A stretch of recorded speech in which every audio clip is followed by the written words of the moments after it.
فقط بل في كافة أنحاء العالم.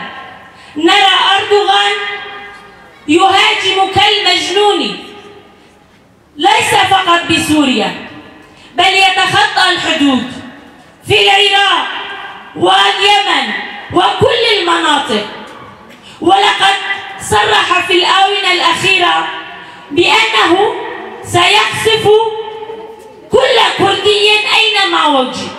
أقسمنا نحن كتلاميذ القائد عبد الله أوجلان بأننا سنرفع من وتيرة نضالنا وسنظل في الساحات إن كانت مسيرات أو ندوات أو اجتماعات حتى نحقق الحرية للقائد عبد الله أوجلان.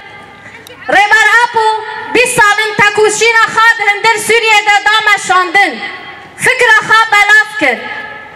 جبوه جی ریبر آپو هر تم دخواست بریا پروژه آشتیه پسکره که کرده چاره سر بکه قضیه کرد در اجلات ناوین دا چاره سر بکه آوا کرن همو ویدنگن دست رژیم سوریه به دست ایران، ترکیه، روسیا، امریکا حمود وکم کجیه ده هیا. توی زیارت بکه نهلن منظمات حتى سپیدی اگو دعویه مناهضة العنف والتعذيب اشکنجه اوجی دربار ریبر آپو دهاتیه تجرید کرن.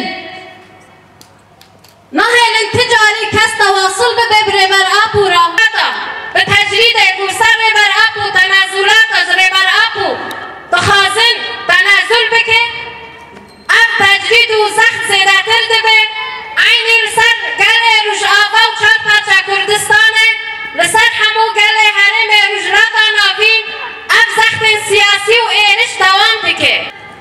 ریبر آپو 20 سالن تکوشین خواد هندر سوریه ده دام شاندن فکر خواب بلاف کرد.